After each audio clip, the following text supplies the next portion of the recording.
उत्तराखंड उपचुनाव में कांग्रेस के लिए अच्छी खबर आई। कांग्रेस ने दोनों ही सीटों पर उपचुनाव जीत लिया।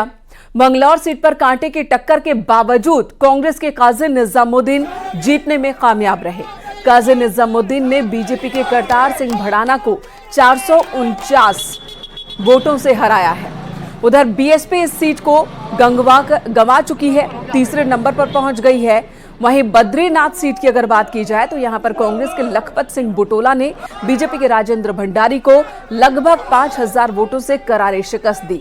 उपचुनाव में दोनों ही सीटों पर कब्जे के बाद कांग्रेस कार्यकर्ताओं में उत्साह है। हर तरफ जश्न के तस्वीरें देखने को मिल रही है, जश्न का माहौल है।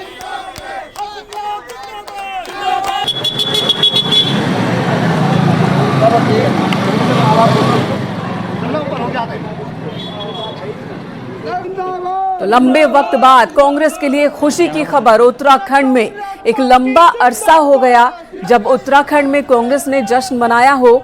आज जश्न की तस्वीरें उत्तराखंड कांग्रेस के बीच देखने को मिल रही है। 2 सीट पर उपचुनाव और इन दोनों ही सीट पर कांग्रेस ने जीत हासिल की है बीजेपी कैंडिडेट को हराकर। मंगलौर और बद्रीनाथ पर बीजेपी को पूरा भरोसा था कि बद्रीनाथ उपचुनाव वो जरूर जीतेगी, लेकिन यहां पर भी कांग्रेस ने ही जीत हासिल की।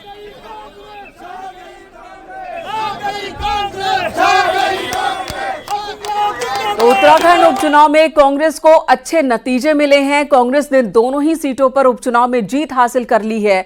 मंगलौर सीट पर काजी निजामुद्दीन ने जीत हासिल की तो बद्रीनाथ सीट पर कांग्रेस के लखपत सिंह बुटोला ने जीत हासिल की है। तो बद्रीनाथ सीट से जीत हासिल करने पर कांग्रेस प्रत्याशी लखपत बुटोला ने क्या कहा, यह भी हम आपको सुनाते हैं। इसका श्रेय बद्रीनाथ की जनता को जाता है, हमारे शीर्ष नेतृत्व को जाता है, पार्टी के तमाम उन कार्यकर्ताओं को जाता है जिन लोगों ने तन मन धन से चुनाव लड़ा है और इससे पूरे देश में शुचिता का एक मैसेज दिया। ये चुनाव शुचिता का चुनाव था, नैतिकता का चुनाव था, बद्रीनाथ के स्वाभिमान का चुनाव था।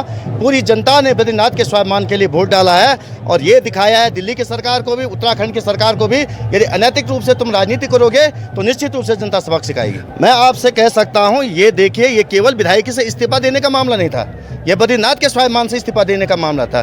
जिस भूमि में, जो बद्रीनारायण के स्वयं नाम की भूमि हो, जिसमें 18 पुराण लिखे गए, श्रीमद् भागवत लिखी गई हो, जिसमें महाभारत लिखी गई हो और जहाँ से माँ गंगा का उद्गम होता, माँ सरस्वती का उद्गम होता हो, ऐसी भूमि से पूरे देश को जनता ने मैसेज दिया है कि हम राजनीतिक शुचिता इस देश में पाएंगे और राजनीतिक शुचिता की शुरुआत यहाँ से हो चुकी है। आप देख लीजिएगा, विपक्ष का, सरकार का व्यक्ति तो बंधा हुआ होता है, विपक्ष का व्यक्ति सदन और सरकार को हिला सकता है। ये आप देख लीजिए, कुछ समय में, आने वाले समय में मैं बता दूंगा कि विपक्ष में रह के ज्यादा काम किए जाते।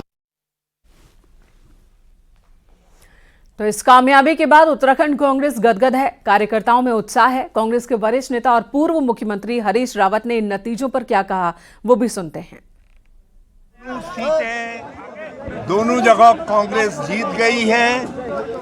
श्री बद्रीनाथ जी की कृपा से हम बद्रीनाथ भी जीत गए हैं और हम मंगलौर भी जीत गए हैं। और इस जीत में जहां बद्रीनाथ और मंगलौर की जनता जनार्दन की बहादुरी का परिणाम है, वहां पर कांग्रेस कार्यकर्ताओं के साथ जो मीडिया ने भी निष्पक्ष रिपोर्टिंग की, उसके लिए उसने ये भाजपा के हौसले कि वह मतदान का अपहरण करना चाहते थे, ये मतदाता की भावना का अपहरण करना चाहते थे, उसको डकैती डालना चाहते थे, वो डकैती नहीं डाल पाए।